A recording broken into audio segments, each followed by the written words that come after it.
할렐루야. 사람이 살아가면서 다른 사람을 감동을 시킨다고 하는 거 쉽지 않지요. 우리가 가정생활 하지만은 아내가 남편을 감동을 시킨다, 남편이 아내를 감동을 준다, 부모님 때문에 자녀가 감동을 받았다, 자녀들이 하는 일을 보고 부모가 감동한다, 그런 거 쉽지 않습니다. 우리가 회사나 동료나 공동체 생활하면서 그 사람에게 참 감동을 주는 일 쉽지 않습니다. 하나님은 우리의 마음과 생각을 아시는 분입니다. 그 하나님을 감동한다고 하는 것은 얼마나 어렵겠습니까? 사람은 감동을 해도 그 감동해 주는 동기가 다를 수가 있습니다. 그 하나님은 우리의 생각을 아시는 분인데 하나님이 감동이 됐다, 저 얼마나 귀한 사람일까, 그런 생각을 하게 됩니다. 성경에 많은 사람이 있지만 부자가 하나님을 감동한 예는 별로 없습니다. 다윗이 하나님 앞에 기도하면서 자기는 이렇게 좋은 집에 거하는데 하나님의 집이 저렇게 천막 속에 있다고 하는 것이 너무 잘못된 것이다. 내가 하나님 앞에 정말 마음을 다해서 좋은 전을 짓고 싶다라는 얘기를 했을 때 하나님이 큰 감동을 먹었습니다. 그래서 하나님이 이렇게 말했습니다. 내가 너에게 어떻게 이 전을 지으라고 한 적이 없느니가 그런 마음을 먹었느냐 하면서 소위 말하는 일방적인 언약, 하나님이 다윗과 그 후손들에게 일방적인 약속, 언약을 10가지를 합니다. 그 하나하나가 엄청난 축복입니다. 10가지를 했습니다. 감동을 먹었다는 것이죠, 하나님. 오늘 성경에 보면 그의 아들 솔로몬이 왕이 돼서 하나님 앞에 1000번제를 드리고 기도를 했는데 그 기도가 하나님의 마음에 들었다, 이 말은 하나님이 감동이 됐다 이거죠. 하나님의 마음에 들었던 다윗을 향해서 하나님의 마음에 합한 자라는 칭호가 주어졌습니다. 하나님의 마음에 합한 자, 솔로몬은 그의 기도가 하나님의 마음에 합한 기도가 되었다, 그런 뜻입니다. 다윗이 왕이 됐을 때는 헤브론에서 왕이 됐습니다. 거기서 7년을 다스리고 다시 예루살렘의 수도를 천거해서 33년을 다스리고 40년을 왕위에 있게 됩니다. 그 헤브론에서 왕이 됐을 때 아들이 이미 6명이었습니다. 암논, 압살롬, 아도니아 같은 아주 걸출한 아들들을 헤브론에서 왕자로 낳았습니다. 예루살렘으로 수도를 옮긴 이후에 낳은 아들만 13명을 낳았습니다, 추가로. 그러니까 왕자만 19명입니다. 왕자만. 그리고 솔로몬을 선택했습니다. 이 솔로몬이 마지도 않은 장남도 아닙니다. 또 정실 부인의 아들도 아닙니다. 밧세바의 아들이었습니다. 그 형들이 시퍼렇게 살아있고 대군들이 나름대로 정치적인 어떤 라인을 가지고 사병을 거느리고 아주 솔로몬의 왕이지만 우습게 하는 거예요. 그래서 왕이 되자마자 일어난 게 아도니아 반정이 일어났습니다. 아도니아가 대군인데 세상에 저런 것이 왕이 되다니 일어났습니다. 지금 왕은 됐지만은 매우 불안합니다. 언제 형들이 사병을 거느리고 와서 또 공격에 올지, 노련한 정치인들과 결탁을 해서 야합을 하게 될지, 항상 불안한 거죠. 그때 솔로몬의 나이가 20살 채 될까 말까 한 나이. 부왕이 영토를 확장하고 많은 나라의 조공을 받게 됨으로써 그 나라 사람들이 이스라엘로 편입이 되고 수많은 사람을 다스려야 되는데 경험은 일천하고 나이는 어리고 자기를 따르는 정치인들은 아직 별로 보이지 않고 불안하죠. 아버지는 돌아가셨고. 그러니까 솔로몬이 정말 앞으로 이 전국을 어떻게 깨어날까, 그 어린 사람이 얼마나 염려가 됐겠습니까? 그래서 그가 제일 먼저 한 게 뭐냐, 왕이 되고 하나님 앞에 엎드리기로 결심한 것이죠. 어떤 노회한 정치인을 섭외한 것이 아니고 노련한 장군을 자기 사람으로 끌어들인 것이 아니고 하나님 앞에 엎드려야 되겠다, 이런 결심을 가지고 1000번제를 작정하게 됩니다. 이런 굉장히 중요한 일이었습니다. 그는 그의 국정의 우선순위를 출발할 때 하나님 앞에 두었습니다. 하나님의 은총을 입으리라. 하나님의 도움을 받고서야 내가 이 일을 해야 되겠다는 결심을 하게 되었습니다. 일천번제에 대해서 여러 얘기들이 많습니다. 뭐 성경적이다 아니다 뭐 이런 얘기들도 있고 합니다. 여러분들이 성지를 가시긴 기회가 있으면 예루살렘에서 서북쪽 10km 지점에 가면은 기브온 산당이 지금도 있습니다. 우리 교회 한 서너 매 정도의 한 너댓 배 되는 평지가 있습니다. 작은 운동장 같은 평평한 평지가 있는 거기가 기브온 산당입니다. 이렇게 보면은 예루살렘이 어렴풋이 시온산이 눈에 들어오는 그런 위치입니다. 10km가 그렇게 멀진 않죠. 성전을 짓기 전이었기 때문에 제사를 거기에서 했다고 했습니다. 지금 가면은 이스라엘 군대가 중무장해서 그 지역을 에워싸 있습니다. 그건 이스라엘 사람들이 존경하는 사무엘의 가묘가 거기에 있습니다. 그래서 거기다 큰 전을 지어놓고 탱크로 중무장한 이스라엘 현대 군대가 그 지역을 지키고 아랍 사람은 근처에 얼씬도 못하게 하고 있습니다. 우리는 뭐 아랍 사람이 아니니까 패스포드를 보여주고 거기 들어가서 다 돌아봤습니다. 그 사람들은 그 기브온 산당 그 일대를 성지로 여기고 있습니다. 거기서 하나님 앞에 일천번제를 드렸다. 4절을 다시 한번 읽어보실까요? 4절 이에 왕이 제사하러 기브온으로 가니 거기는 산당이 큼이라 솔로몬이 그 제단에 일천번제를 드렸더라. 일천번제라고 하는 말 히브리어로 에레프오라, 에레프라고 하는 천이라는 뜻이고 오라라고 하는 번제, 태워서 드린다. 1000마리의 짐승을 태워서 드렸다. 일천번제, 에레프오라. 그러니까 이게 이제 내용이 이게 분분한 것은 자, 그 드렸다고 하는 것만 나와 있지 어떻게 드렸다는 방법이 나와 있지 않습니다. 네, 솔로몬이 1000마리를 끌고 와서 한꺼번에 다 드렸느냐? 물론 그 장소가 작기 때문에 수많은 제사장이 있어야 했고 한 마리의 소를 태우는데 약 3시간이 번제로 걸렸습니다. 그래서 한 보름 정도 기다리면서 텐트를 쳐놓고 기다리면서 1000번제를 한꺼번에 다 드렸느냐? 아니면은 그 당시에 관습이 아침 저녁으로 제사를 쌓았으니까 아침에 한 마리 저녁에 한 마리라고 해서 500일이 걸렸느냐, 아니면 하루에 한 마리 1000일이 걸렸느냐라고 한 해석은 분분할 수밖에 없죠. 왜? 그건 어떻게 했다는 방법이 성경에 나와 있지 않으니까. 그래서 어쨌든 드렸다는 것이죠. 에레포라 1000마리를 잡아서 드렸다. 물론 에레포라고 하는 1000이라고 하는 단어가 크다고 하는 용어의 대명사가 될 수 있습니다. 크다고 하는 걸 상징할 때 유대인들은 1000이라는 용어를 썼습니다. 악인의 장막에 거하는 것보다 하나님의 집에 문지기로 있는 게 좋사오니 거기에 보면 1000이라는 용어가 나옵니다. 1000.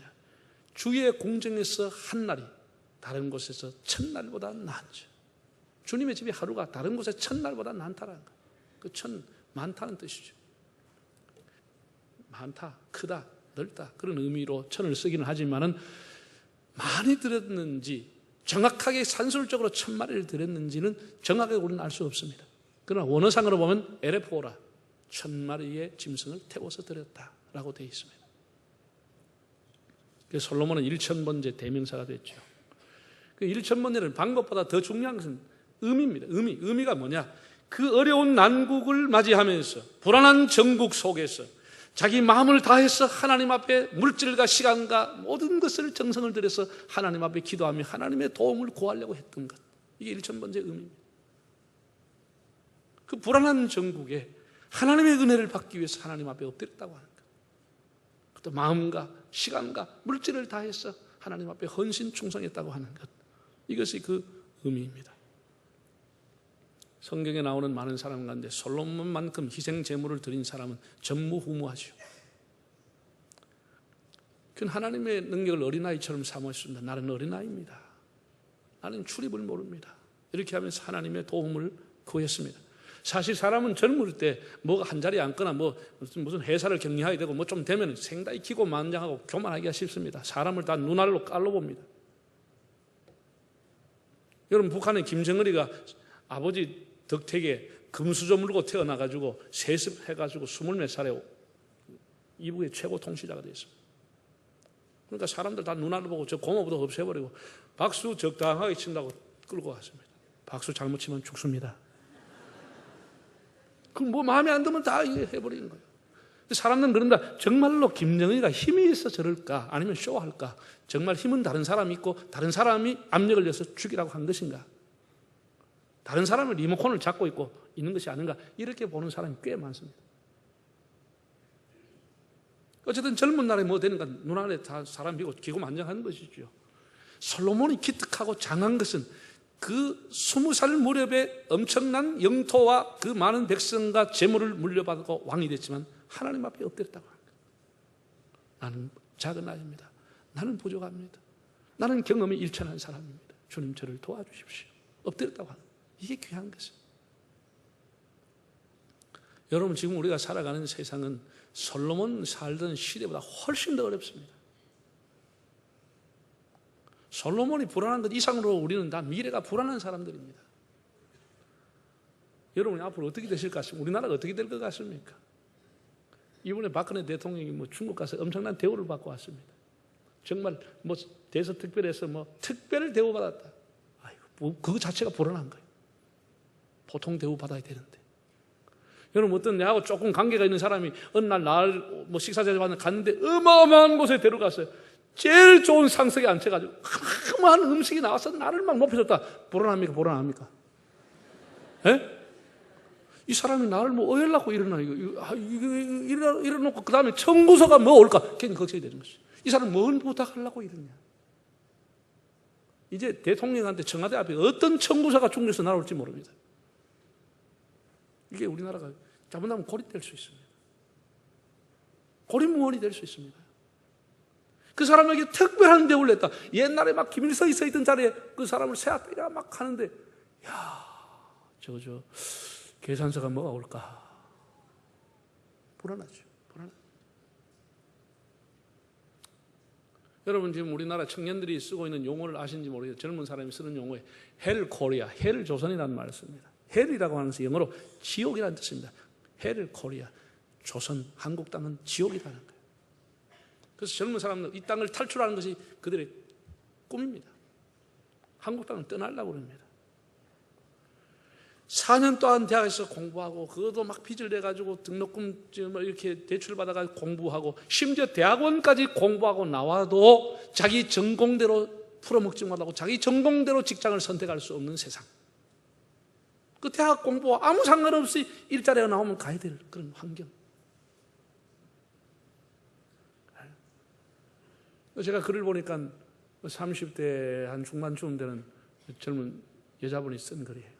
자기 애가 하나 유치원에 이제 막 들어갔고 어린이집에 들어갔고 남편은 명문대학을 나와가지고 말만 하면 알만한 큰 회사에 재벌 회사에 다니고 있다. 자기 남편이 지 명대로 못 살까 봐 너무 불쌍하다. 새벽 6시에 일어나가지고 밤 10시에 들어온다.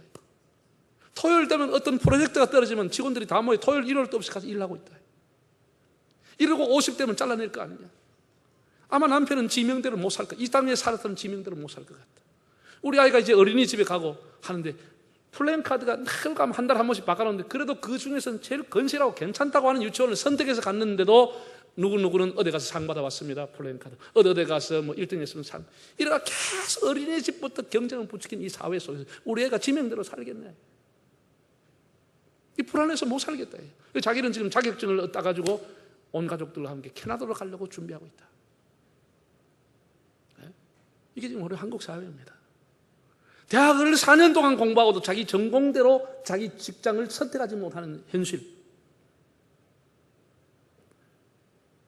이게 이제 우리 늘 경쟁의 스트레스 속에 살아가야 돼. 그리고 50 중반이 되면 직장에 잘려 나와 뭘 해야 될지, 불안해요. 아이들의 미래, 온갖 전염병, 질병, 차 타고 나가면 불안한 도로 사정. 정기 적금하면은, 여러분 정기 예금하면 이자가 한 2% 나오죠. 1년에 물가는 4% 올라갑니다. 가만히 예금통에 놔두면 1년에 2%씩 까먹는 겁니다. 이게 현재 우리 경제 구조입니다. 정기 적금, 정기 예금조차도 물가를 못 따라갑니다. 다 불안한 거죠. 야, 이거 어떻게 될까? 이거 어떻게 될까? 남북이 통일이 됐다. 대박이 터지는지 쪽박이 달는지 제가 전에 얘기했잖아요. 화폐 가치가 어떻게 될지, 저 사람의 화폐를 얼마만큼 인정해 줘야 될지, 이거 막 나라에 엄청난 혼란이 와버립니다. 엄청난 혼란이 와버립니다. 이런 불안 속에 우리가 살아가고 있습니다. 우리의 길은 오직 하나님밖에 없습니다. 하나님을 찾는 겁니다. 하나님을 찾는 것이죠. 하나님을 찾는 것이죠. 우리의 미래와 우리의 시대와 우리의 생명이 하나님 앞에 있는 줄로 믿습니다. 그래서 우리도 솔로몬 때와 같이 하나님 앞에 엎드려 기도하는 겁니다. 기도를 결심하는 거예요. 사람은 어떤 일을 하든지 결심하고 결단해야 됩니다. 여러분, 공부하는 학생이 공부를 결심하지 않고 공부 어떻게 성적이 올라가요? 어떻게 대학에 입학해요? 에? 아무 대학 가려면 그냥 두면 안 돼요. 요새는 뭐 대학이 더 많아요. 근데 제대로 된 학교를 가려면 결심해야 돼. 결심해야 돼. 좋은 직장 가려면 결심하고 공부해야 돼. 결심하고. 여러분이 사업을 하려고 하면 결심하고 열심히 사업해야 돼. 전세에 있는 사람이 집을 살려면 결심하고 모아야 집을 겨우 하나 만드는 거예요. 그냥 하고 싶으면 다 하고 쓸 거 다 사고 그 사람 집 못 사죠. 우리가 하나님 앞에 은혜 받으려면 결심해야 되는, 결심해야 돼. 뭐 시간 나면 기도하고, 뭐 마음 생각 나면 기도하고, 뭐 가고 싶으면 하고, 이래 가지고는 은혜를 받을 수가 없는 거예요. 하나님 앞에 딱 작정하고 그냥 결심해야 돼. 결심해야 돼. 솔로몬은 이렇게 했다는 거예요. 국정이 할 일이 얼마나 많습니까? 초기 할 일이 얼마나 많습니까? 다 접어나눠 버리고 하나님 앞에 결심하고 하나님 앞에 집중했다고 하는 거예요. 집중했다고.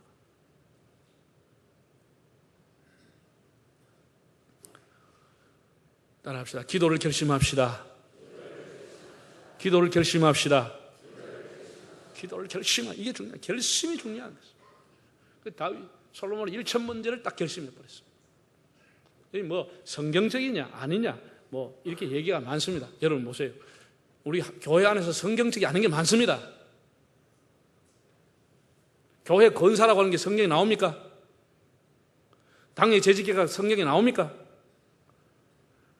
우리가 기독교 정신과 성경 정신을 바탕으로 해서 교회를 효율적으로 운영하기 위해서 그런 직분자도 세우고 그런 회의 제도를 만드는 겁니다. 1000번제라고 하는 것은 그 하나님 앞에 그렇게 기도했다고, 마음을 다해 기도했다고 하는 의미를 우리가 가지고, 성경적인 의미를 가지고 와서 우리도 작심하면서 한번 기도하자. 1000번 기도하고 1000번 예배, 1000번 이렇게 전도 연속적으로 한번 해보자. 이건 굉장히 중요한 것이죠. 그런 뭐 성경의 문자에 맞느냐 안 맞느냐, 이거 굉장히 잘못된 생각입니다. 그 의미를, 기독교 정신, 그 의미를 가지고 와서 1000번 동안 하나님 앞에 작심하면서 몇 가지를 가지고 기도 한번 해보자. 이게 기도 운동을 하는 거예요. 기도 운동을 하는 거예요. 제가 우리 교회에서 와서 1000번을 우리 교인들하고 했죠. 1차로 한 그 기록을 보니까 1000번 기도 운동을 했는데 2012년 9월 10일부터 해서 2015년 6월 6일 날 1000번이 마쳤습니다. 그때 시작한 분들 중간에 이제 시작한 분, 뭐 근간에 하신 분들 328명이 지금 1000번째 동참을 하고 있는데 70명이 끝이 났습니다. 지금 계속 하는 분도 계시고 70명이 1000번이 이제 끝났습니다. 여러분, 우리가 1000번 약 2년 한 10개월, 약 3년 어간입니다. 우리 인생의 중요한 일이 3년 어간에 결정될 수 있습니다. 3년을 어떻게 하느냐에 따라 30년이 열려질 수가 있고 30년이 닫혀질 수 있는 거죠. 아이들, 자, 3년 동안 아이들 결혼할 수 있습니다. 결혼합니까? 이 출산을 해야 되죠. 임신해가 출산해야 되죠. 출산 문제도 있어. 그 아이가 또 어느 입학하고 또 자라서 또 14살 되면 애들이 다 반항을 합니다. 부모한테 반항하고 못된 친구 사귀가 집 나가고 가출하고 군대 가서 사고 당하고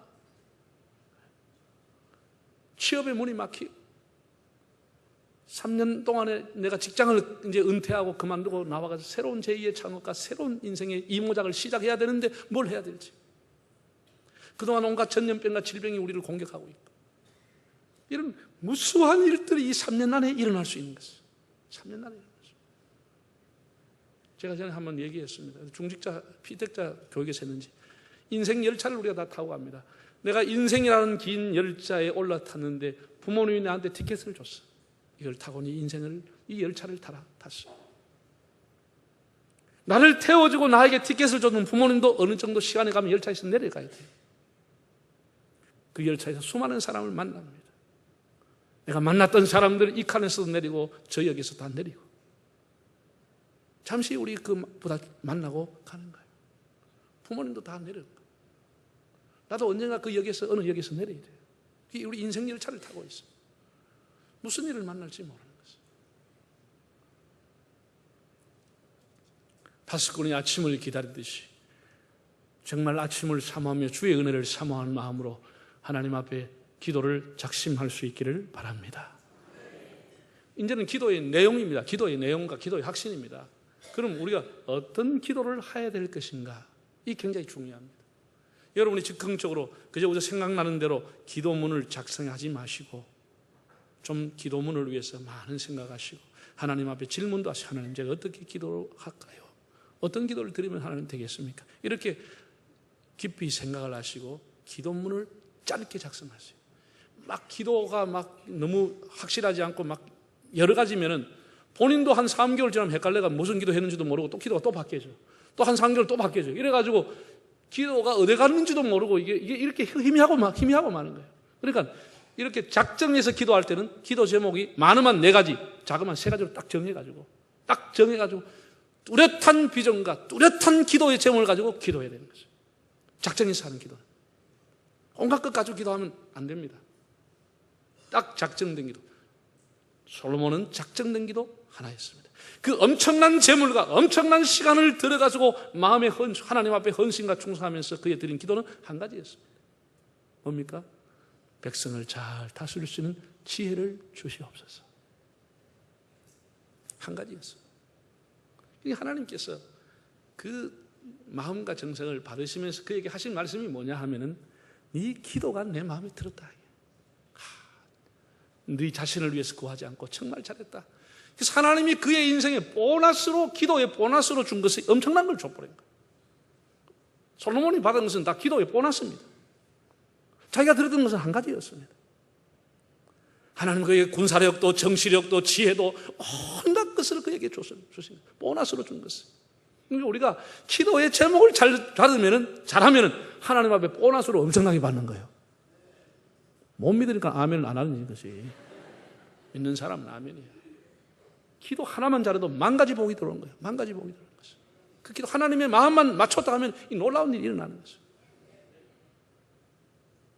뭐 잘 먹고 잘 살기 위해서 기도하고 그런 건 여러분 안 하는 게 좋습니다. 그거는 예수 안 믿는 사람 하는 거니까. 어쨌든 깊이 기도해서 정말 보람되게 가치 있게 의미 있게 자기가 삶을 살 수 있도록 사람에게 쓰임받을 수 있는 삶이 될 수 있도록 그렇게 기도 제목을 딱 적으셔가지고 아주 기도 제목이 분명해야 됩니다.